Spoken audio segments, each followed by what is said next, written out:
Thank you, Feilu. You're from Singapore. How did you find me from Singapore? Out of interest. Oh, it's 2 a.m. now? Oh, my Lord. Hang on, I've got the chat box here running. So Feilu's from Singapore and it's 2 a.m. I'm so impressed. Barry's from Ottawa. Charlotte Gibson's from the UK. Hi, Charlotte. Okay, no worries, Charlotte. That's fine. I'm just looking at who else is here. Andrea, would you tell us where you're from, please? Johan, I think, is from South Africa, if it's the same Johan I'm thinking about.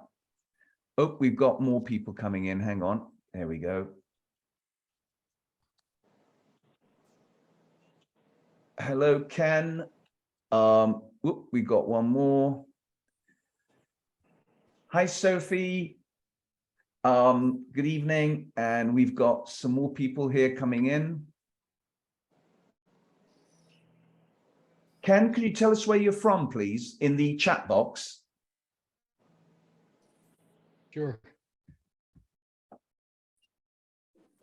Cheryl's from Alaska. Wow. Okay. That's amazing. Okay. Ken, where are you from? Where do you hail from? Can you hear me? Oh, Ken's from Atlanta. Okay, brilliant. Yeah, I can hear you. All right, thanks. Okay, so let me put this aside for now, and we'll just get going on this. Just hoping we've let everybody in. And Andrea's from Austin, Texas. Wow, we've got quite a wonderful selection. Thank you all. I'm super impressed by Faye being up at 2 a.m. in the morning to attend this. Very impressed. And Delia, where are you from, if you don't mind my asking? Delia's from Germany. And specifically, where in Germany? Nearest big city? Between Hamburg and Berlin. Okay, wonderful. Well, listen, folks, a massive welcome to you all for joining me here this evening. I really would ask you all to put your cameras on because we're going to have an engaging conversation here. And it's just so much nicer if we see each other's faces. So that said, let me just share with you a question, if you like. And the question is something to the effect of, in war, the first casualty is truth. In retirement, the first casualty is, anybody want to hazard a guess here? First casualty in retirement. Use the chat box.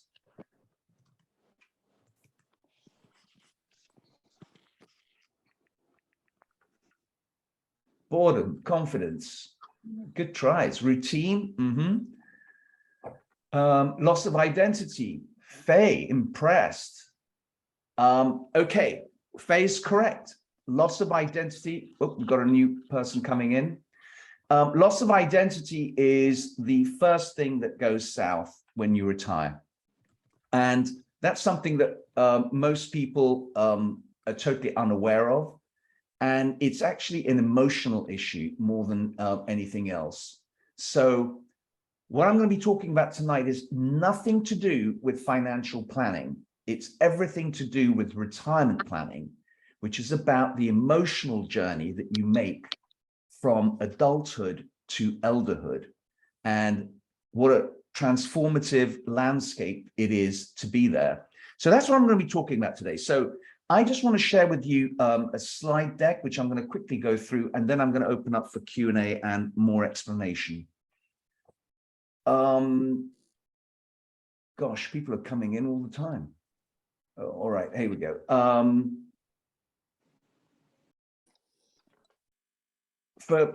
just wait a second because a few people are coming in late, but I need to set them up. Okay, welcome to those who've just joined in. I just want to very quickly recap that the first casualty in retirement is identity. It's nothing to do with financial planning. It's nothing to do with money. It's all to do with our own personal journey as we go through retirement. And very few people note that this is an issue. It's okay, fine. So here's the point. It's about the personal journey that you will undertake. So whether you are about to retire or whether you already retired, that's what you're looking at. So what I wanted to say is, how do I know this? Well, I was semi-retired for 10 years. So I know what retirement is about. And it's somewhere I do not wish to revisit until I'm in my 90s, to be honest with you, because there's no fun in retirement.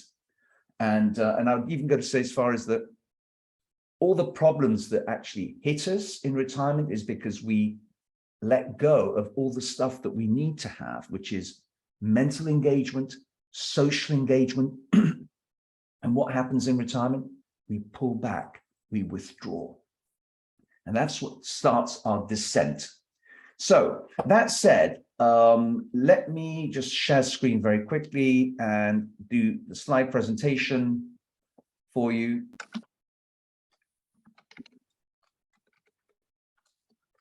Right. The top three challenges in retirement. I did a survey in 2021. It was over a 10-month period, and about 30-something thousand people were surveyed in the English-speaking countries, the UK, US, Canada, Australia, New Zealand, and 50% were retired, 50% were not. About 70%, believe it or not, were women, 30% men. There was just an inordinate amount of interest from women who seem to be more engaged and understand the challenges in retirement. Men are slightly more reticent about addressing this. And the issue is not the financial side, it's the emotional side. So you can see why we men struggle with the emotional side of things, but it's not something that's insurmountable, because if I can do it, anybody can do it. So I want to share with you the what is your single biggest challenge, which was the question, one of the questions in my survey. And out of that, as you can see on the right-hand side, 50% were anxious about their health. 35% were anxious that they would outlive their savings, and rightfully so. And 15% had no purpose in their lives. When I asked the same question, slightly different, giving them a magic wand to change that, if you look in question number 7, if you could have a single wish and use it to solve one of the following problems, what would it be? 50% still said health. This time, 35% said wanting a new purpose. And 15% were worried about the financial end. So as you can see, it's about what is the problem? Well, the challenges, right? Those three items: health, finance, and lack of purpose. Give people agency to change it. 50% is still health, but 35% moves from finance to purpose. So people do want to change. People do want to have a purpose. And a lot of other questions in there revealed that 40% had a growth mindset and 40% had a fixed mindset. If you have a fixed mindset, you can't navigate this new change. You need to have a growth mindset. What is the difference between the two? The difference is with a growth mindset, you know you are going to fail going forwards, but failure isn't going to stop you from trying. A fixed mindset says, this is what I know, I'm not prepared to change. It's fixed, I can't see how I can change it. So the fact that you're on this call tells me that you all have a growth mindset because you're looking for solutions. And I created the DARE method because it was my life journey, as it were, and I grafted the method on this from my own experience.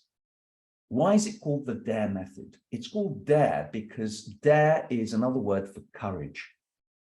We need courage to emerge out of retirement. Most of us are likely to live to the age of 90 and beyond. Now, granted, the paradox is that any one of us can die any day now, or even before this evening is out. There's always a risk of that because we don't know our date of death. But the odds are that most of us are going to live till 90 and beyond. And that being the case, most of us are going to outlive our savings. I mean, this is a fact that nobody can challenge. Perhaps the 1% or the 0.1% will not have financial issues to meet that.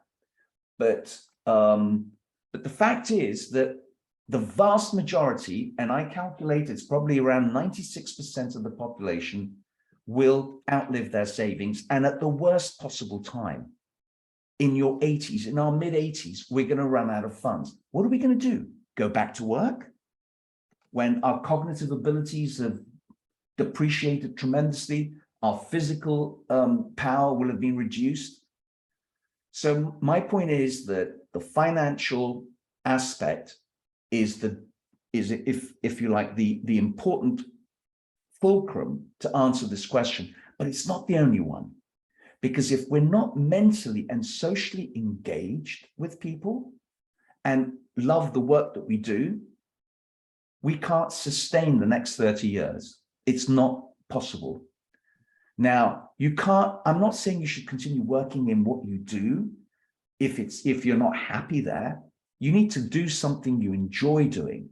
Does it mean that you might earn less? Very possibly. But it goes back to the issue of identity. And I'm just going to say that I want to stop this share for a second. I want to say that one of the things about retirement is loss of identity. When you lose your identity, your work is everything for you. It's part of who you are. And when that work goes, part of you dies. But that doesn't mean you die. You can recreate yourself. You can create a new identity. And on the back of a new identity, right, you can create a new purpose in your life. And that's the direction I'm going in, because it's an emotional journey we're traversing here, right? And you need somebody to hold your hand as you're going through this, because it's not a place, it's not a safe place, it's not a comfortable place. And if you think about, for example, how a caterpillar goes through the process of going into a cocoon, into the chrysalis, and emerging as a butterfly. When the caterpillar goes into the cocoon, into the chrysalis, it becomes caterpillar soup. It's broken down. So in a sense, as we leave our old work, our old identity dies, and part of us dies with it. But we need to recreate ourselves into something new. And it's those who have the courage to move across, despite fears and nervousness about this journey, are the ones who will sustain and be able to lead not just a good life, but an abundant life, abundant in, emotionally abundant in what you create. And at the end of the day, if you just choose to cruise, things will start disintegrating. Just staying in retirement is not a safe place to be. That is the point I'm making. Will the change be difficult? Yes, for most of us, not all of us. But the change, and the difficult change, is far more preferable to being stuck. So with that said, Let me share screen again now to go to the DARE method. DARE also is not just about courage, it's also about, it's an acronym for discover, assimilate, rewire, expand. And I'll be going into that in a minute. So I just want to talk about the Retirement Rebel Wheel, which is also based on Joseph Campbell's hero's journey. And Joseph Campbell, the American mythologist, created this on the back of his massive research into Aboriginal cultures, where young adolescents left the village to go into the forest, make their first kill, and come back a man, an adult. And in a sense, when we come to retirement, we're leaving the adult world and becoming an elder. There is a transition here, but that we don't recognize. We just kind of just float in thinking it's just going to be more of the same. There's no, what's the word for it? Rite of passage, which is required, really. And in a sense, that's what DARE helps you to do. It creates that rite of passage, this hero's journey, where you start, you depart from where you are, you go into this space that's called initiation, or the belly of the whale, as it were, or the dark night of the soul, because you are changing, you're transforming into this new person that you're going to be, the more authentic you, and then returning back with your treasure. And this is kind of the journey that you would see, you know, the call to adventure. Initially, you will refuse this because you go, no, I want to stay safe. I want to stay where I am. And then you meet your mentor, that would be me, and you cross the threshold, right? You cross from where you were to where you're going to be.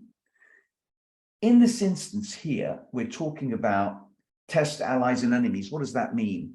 That means that you will lose some of your friends who will not approve of your change, because your changing makes them nervous, makes them fearful. And so you will lose some friends, but you will also gain new friends who are also on the same journey as you're in. So this is kind of important to note. What's happened here? Let me move this. And then, of course, you go down to the belly of the whale. This is the dark night of the soul, where you've moved away from who you were to who you are going to become. Now, when you make that move, you know who you were is kind of gone. You know, you've moved from your past job. You're no longer there. We all tend to, you know, still think that we're part of that job. So when you ask people in, you know, at a party what they do, they say, I'm a retired lawyer. And the reality is they're not a retired lawyer, they're just retired. They're just connecting the word lawyer to give themselves a sense of self-esteem. But they're hanging on to the past. And what they need to be doing is leaving the harbor, going out to sea, which means they lose sight of land, their old life, and they can't see the new life yet. So they are in this dark night of the soul, the belly of the whale.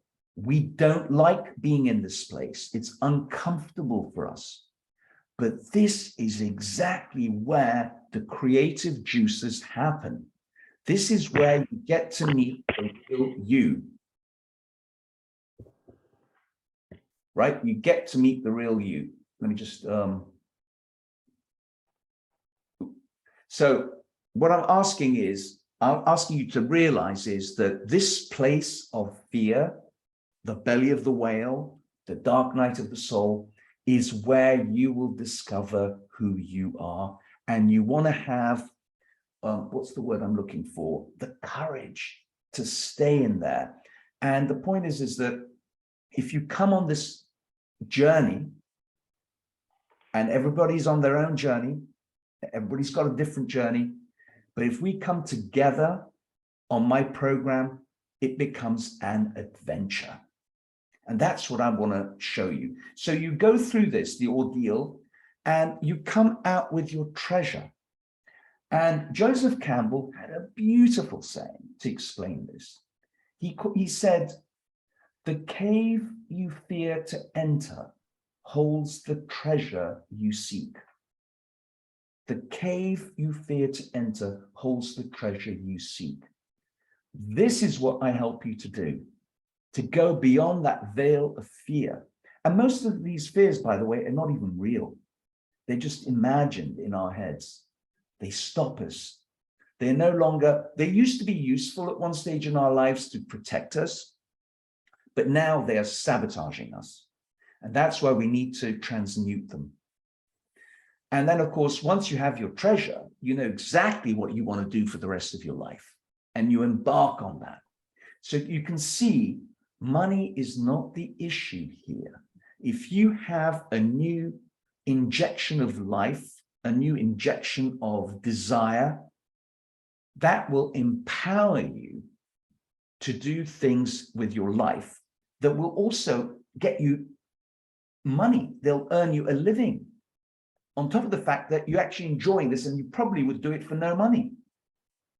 So that's the whole point of this hero's journey. So I then kind of move on very quickly to tell you about the 4 letters of Discover. How are we doing time-wise? Well, we're doing well. Okay, so what is the letter D of Discover tell us about? Here I share with you what retirement is and what it is not. Most people have all kinds of illusions about what retirement is. I give you the lay of the land. I give you the challenges that people face, not just in terms of the financial issues, right, but also the mental, emotional health issues that where retirees are challenged by, that people don't talk about. Nobody talks about them because it seems that once people go into retirement, there's a disconnect. They don't talk about it. People shut down. They become a shell.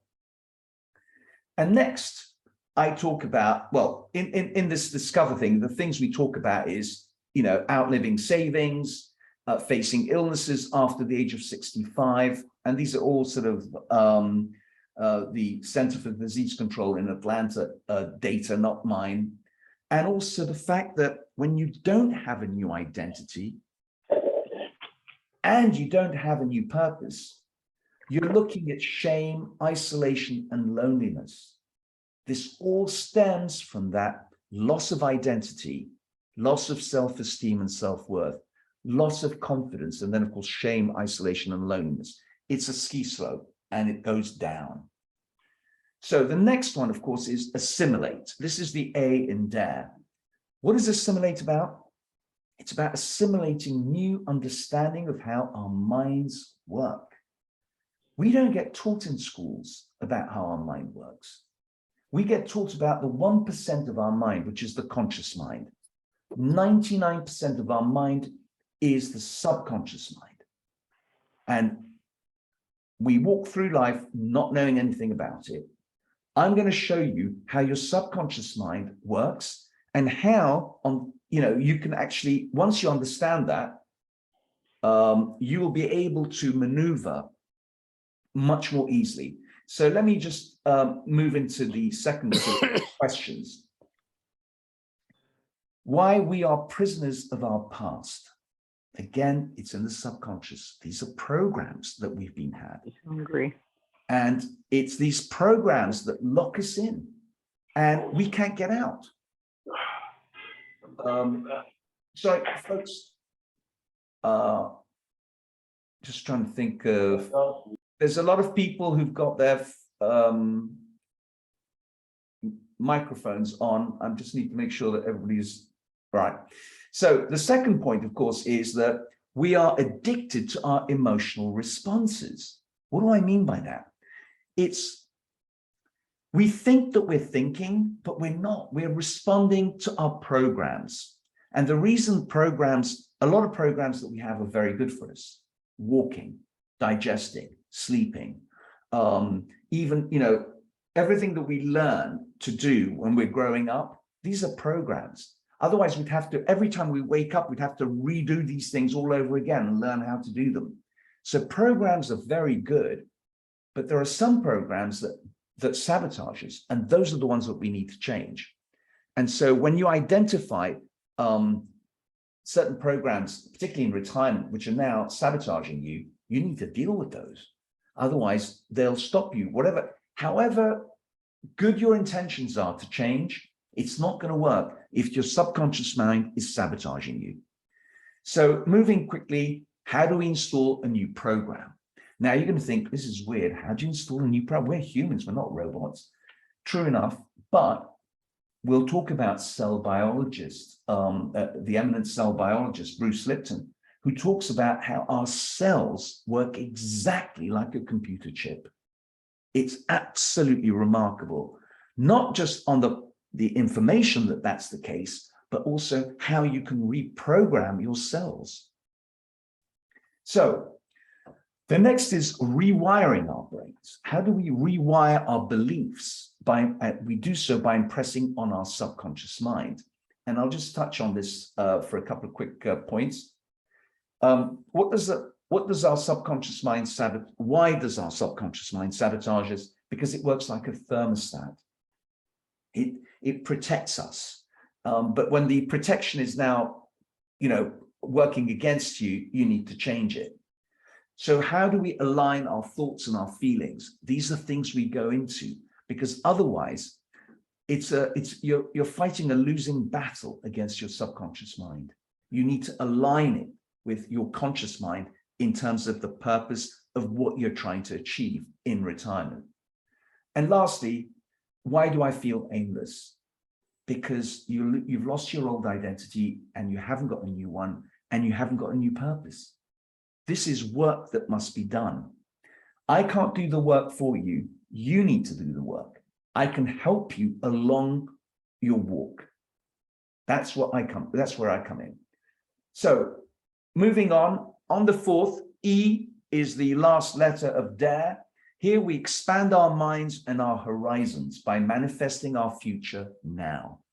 We'll go into this in the program, but effectively what this is if I can encapsulate it in a quote, it's when you change the way you look at something, what you look at changes. When you change the way you look at something, what you look at changes. This is what you will learn to see in terms of expanding your mind, because we've got a programming that tells us we've got a fixed mindset. This is what we can do. I can't do any more than this. My brain can't learn new things. Totally untrue. That's a story we tell ourselves. You've got to change that story. When you change the story, you change the belief.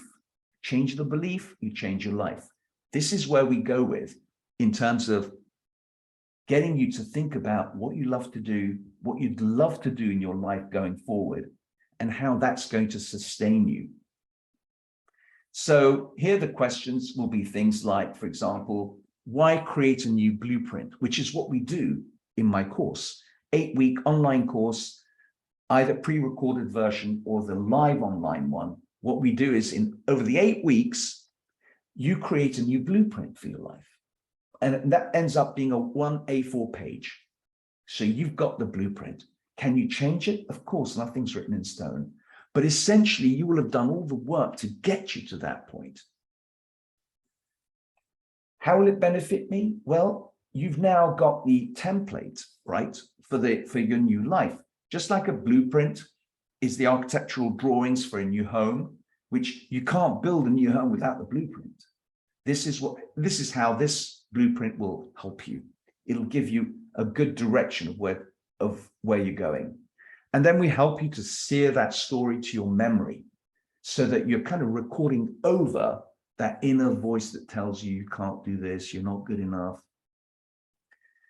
So the course, the 8-week online course, the live one, is starting on Wednesday, the 2nd of November, and it goes for 8 weeks all the way to December 21st, which is the last one.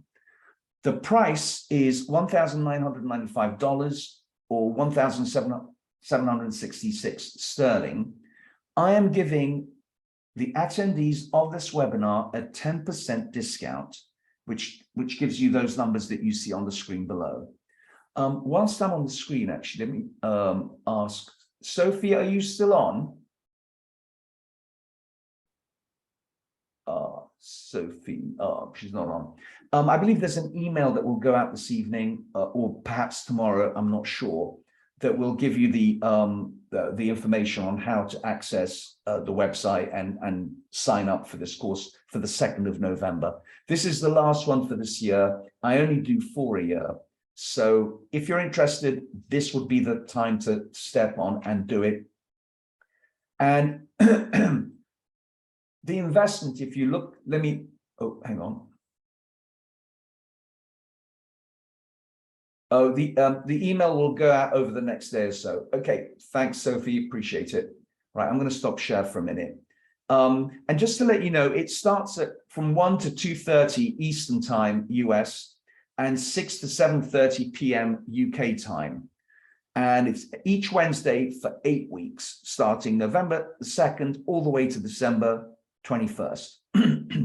So let me just quickly stop share. And I think, forgive me. Right, we've got some good time to open questions and debate, whatever you'd like. Would you, okay, I'm just looking, who'd like to ask a question? Please, there are no stupid questions, so feel free to ask any question you like. But if you just put your hand up and then unmute yourself, that would be really helpful.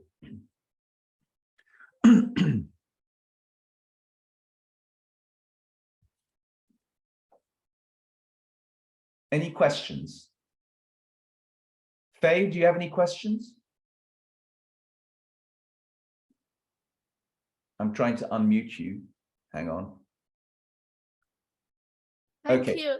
Very clear, concise, and ideas you present. Yeah. Thank you. Very, Faye. yeah. So why did you join this webinar? What did you want to learn from here? Actually, you can see I'm also a life coach. Okay. I choose the topic. I choose the area because I give some webinars. Like my participants, mostly the ladies, they're around the 60s. So in Singapore, 62 is the retirement age. Right. So they're thinking, but they approach me, asked about, think about retirement and not retire, things like that. And when I search other retirement coach, whatever, they all focus on financial issues. Nobody really talk about non-financial part. So that's why it has me that interest in this area. Then I find you. Yeah. Okay, that's wonderful. Yeah. Well, yes, please, really, please reach out to me. Happy to have a conversation with you about how to take it forward with you on the business end of things.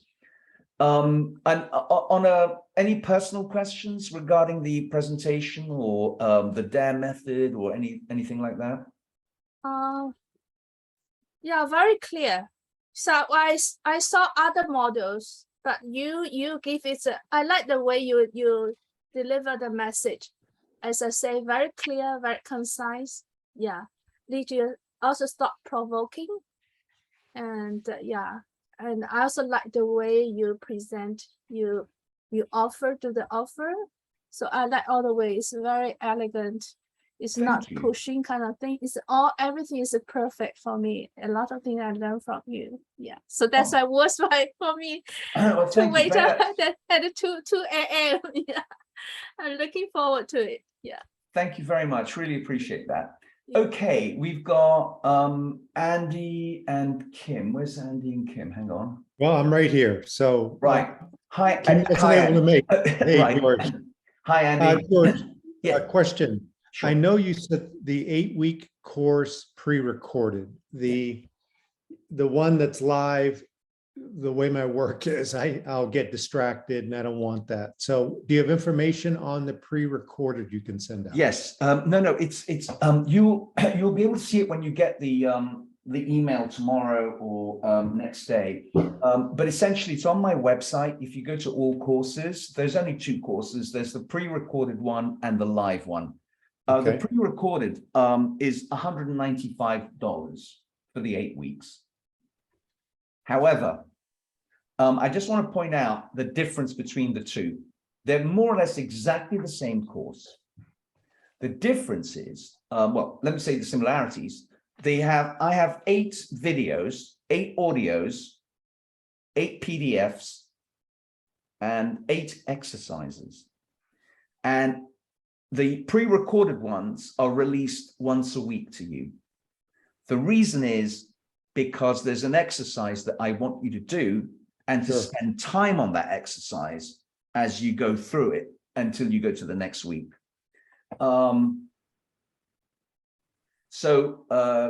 Ken, I'll get back to you in a second.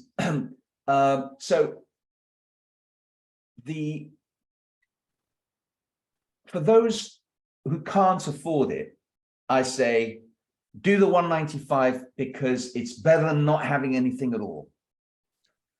What I find that people struggle with the pre-recorded ones is that it's not as engaging as the live. And in the live, you go quite a bit deeper. Plus, you get a lot of engagement from your fellow colleagues because they're all going on a different journey. And sometimes what happens is that we all learn from each other, interestingly enough, in the process, including myself. I can admit that because, you know, nobody knows everything. And each one's experience is, you know, everybody's rich in experiences. And this is what this thing is about. For example, I'll give you one example. I have a client who used to work for an energy company for 40 years. He retired with a huge pension fund, and he has done nothing for the last 10 years. Nothing. He was unhappy. He was moaning. He got divorced. Everything went south. And he was still unhappy. And then he caught on my, there was a CNBC article I wrote, and he captured that, and he reached out, he bought my book, then reached out and joined my online course. He's now completely transformed himself. He was in this, you know, he led teams in this place, but he didn't like his job. He did not like it, but he stayed there because of the money. It's understandable. We all do that. But you reach a point in life where that's no longer helping you. And he's now looking to teach English as a foreign language. And he wants to go and work in South America and Spain and Italy. And he wants to taste the new culture, the foods. He's gonna live a new extension of his life. Sure. And he's chosen to choose a calling that his previous self would have poo-pooed him for. Like, you're going down, man. And he goes, no, I'm going up. So it's a state of mind. It's a state of perception. You know, what is it you want to do with your one precious life? This is not about your pension pot. This is about your one precious life. And what you don't want to do, and I've studied this with people like Dr. Elizabeth Kubler-Ross, who studied hundreds of people on their deathbeds. And there were a lot of angry, resentful people because they had not lived their lives. They had lived the lives that their parents had expected of them. We're talking about fully grown men in their 80s. They'd lived the lives that was expected of them. And sometimes you do it because of your spouse. And for some people, they have to do it for their kids because their kids don't want them to do this. Their kids don't want them to do that. And I know from my own personal experience, I didn't want my dad to do certain things when he got, you know, when he retired, because he went off kilter. But, you know, he shouldn't have gone off kilter in the first place, right? But he didn't know better. I didn't know better at the time. This is what I mean about being on a journey here. So I hope that's answered your question, Andy. It did. That if you're looking for pure value for money and you are a very, what's the word for it? Disciplined individual, right? Do the one for 195. But you will get a huge amount of, what's the word for it? I think what we struggle with a lot is we know the cost of everything, but the value of little. It's not about the cost, it's about the value. What are you going to extract out of this? It's about drilling down inside. It's about listening and noticing how others are dealing with their issues. And then you start seeing blind spots in your own. Yeah. Right? So that's the advantage. And really, you know, if it's, I don't call this a cost, it's an investment. You will get not 10 times, 100 times worth more value in that investment. And I can promise you that. Yeah, so George, let me just say to validate, I totally agree.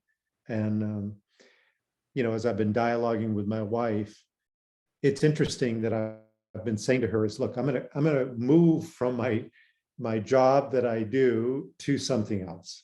I'm not going to sit home and watch whatever Oprah Winfrey, if she still has a show, I don't know. I'm just not going to do that. But what's helped me with this book is I've started to do the exercise in the back. I just finished it where you said, hey, outline, make sure you write, outline your thoughts, 2-3 pages to get clear. So I'm starting the journey. I understand the benefits of online. I've just got to make sure with my current work I can commit to it, because I'd feel horrible if I started missing, right? Yeah, no, you want to commit. Here's the point. You're investing in yourself. So what I would do is, you know, you're the new CEO of your new life, right? Yeah. So work, you know, your current work, make it work around you. You're in charge. And you're investing in your life. And these 8 weeks between now and the end of the year are going to prep you to face 2023 with all the headwinds, financial and otherwise, that we're all going to be facing, put you in the right mindset to be able to navigate this. And so I can't stress enough the importance of you putting other people second to you. Because guess what? Who's looking out for Andy? No, fair point. Thank you for that. So thank you for pushing. And so that's very thoughtful. And I'm going to take that approach to look at it that way. And so thank you. Appreciate this. My pleasure. Thank you, Andy. It's a good question. Thank you. Right. Who do we have? Ken asks here, do you find that nonprofit work is a big part of most people's retirement, or should it be? Ooh, good question. I think nonprofit work is always commendable. I would just say that, Ken, where are you? There you are. Hi, Ken. Yeah, I would say that nonprofit is always good to do, but I would say before that, actually, let me backtrack. A lot of people do nonprofit work because they think it's kind of like standard part of retirement. There's 3 things people do in retirement as a standard. 1, play golf. 2, get directorships, so they get a little bit of money and it gives them a sense of importance. And 3, they work for a nonprofit.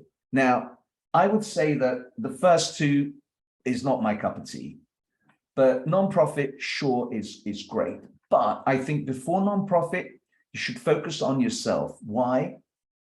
Because you might be working for a completely different nonprofit if you knew exactly what fired your juices. So I think you should kind of work on yourself to find out what it is that you desire, what it is that you love to do, right? And, you know, that would make you jump out of bed in the morning. That's how you get, you know, it's getting in touch with who you really are behind the masks that we've all been taught to create in our lives. You know, people pleasing, trying to get, you know, do the things for other people. This time, it's your chance to look inside. what is it that I want to do? What is it that I really, really want to do, right? You've got to prioritize yourself because nobody else is going to do that for you. And listen, believe me, I know because I came from a people-pleasing background. I came from all that stuff that you think you're challenged by. Believe me, you can break through all of those and get to that nectar, to that inner you, to discover the real you, because inside that is where the power is. And suddenly you realize, Jesus, I'm more powerful than I thought. Right now, you don't think you have power. Right now, you're doing other people's bidding. Right? As you move into this cocoon, as you move into this crucible, or what should we call it? This liminal space, as some people call it. This is the difficult part. This is the part where this is how I explain it to you. You sit with yourself. You sit with yourself. You sit with the side of you that you may not be proud of, the side of you that not everybody knows, and you become friends with it. Because no one's perfect, right? No one's perfect. And we need, you kind of almost need to become comfortable with your dark side, right? I'm not talking about the evil axe murderer, right? I'm talking about small stuff here, right? The things that you don't want to look at, the parts of you that, that you need to shed light on, your fears, the things that hold you back. And that's where once you prise that open, the light comes in and you become much more powerful. You're able to, I couldn't do what I'm doing here on Zoom with you guys 5 years ago. Not a chance. I would have been wooden. I would have had a suit and a tie on, and I would have been wooden. Now I'm me. This is it. This is what you see. I'm chilled. And I love what I do. I would do this for nothing because I love what I do. And I would like to get you to the place where you love what you do, right? And I would say, I say this to people that if I had no money and I had to start all over again, I would become a waiter because I have a little bit of acting skills. And I would put on an Italian accent in an Italian restaurant, and I would have a great time. I would create a new identity, a new life for myself, and a new purpose. And so, what you don't want to do is reach your deathbed and realize, oh shit, I didn't live the life I was meant to live. I was afraid of this, I was afraid of that. There was always an excuse, there was always a reason. Here's an opportunity for you to put yourself under the microscope. Learn who you really are when the masks are off.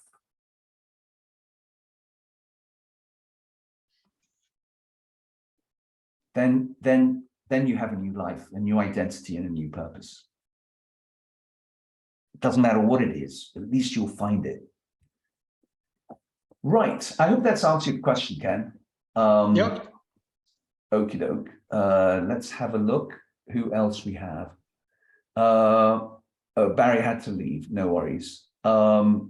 Jeff. Yes, fire away. Where are you, Jeff? Oh, there you are. Hi, George. Thanks very much. Very interesting. So there's two questions. One, is there sort of one or two sort of very common barriers that you come across with people that obviously everybody's different, everybody's going through their own little journey, but are there one or two sort of similarities that people all struggle with?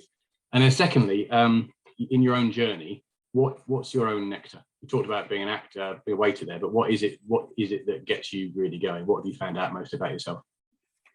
I love training and teaching. That's my juice. That's where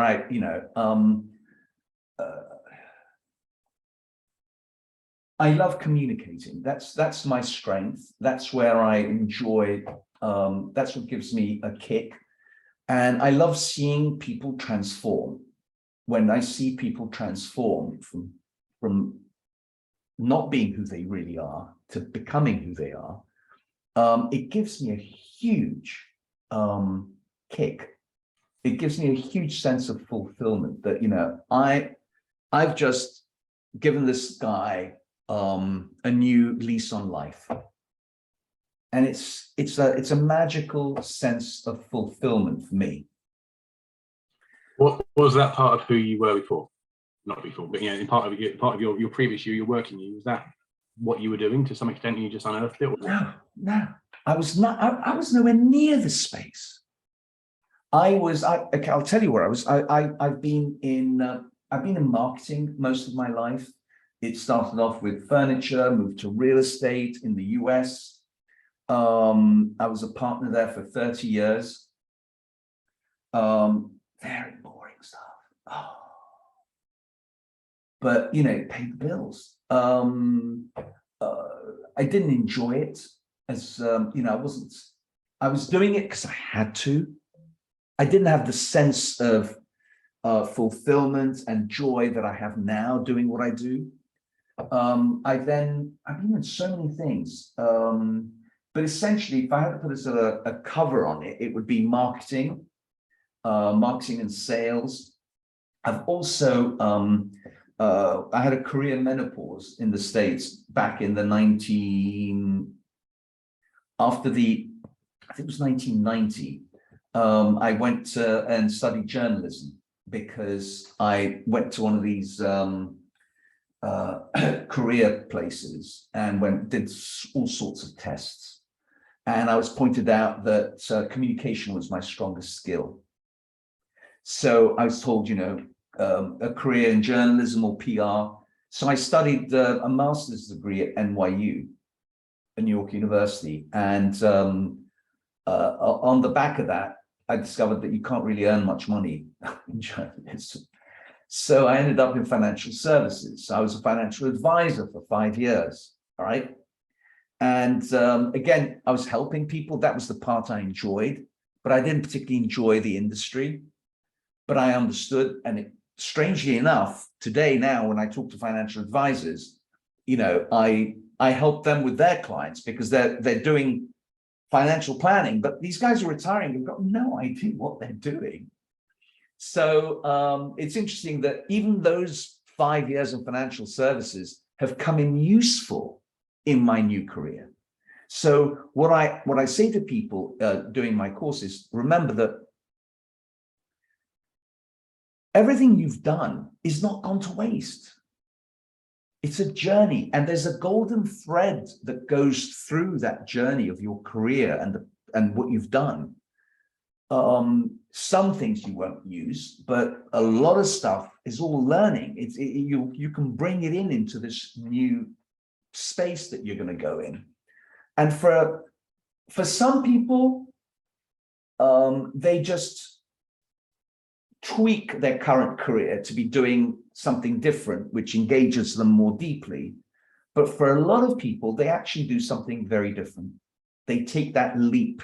And the leap requires a lot of people to go back to school again, to learn again.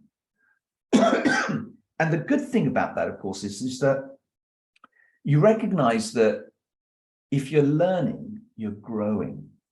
People come to retirement and they go, stop. We stop learning now. We're going to de-escalate everything. And what happens is their sandbox gets smaller and smaller and smaller. Because you see, in nature, nothing retires. It's either growing or dying.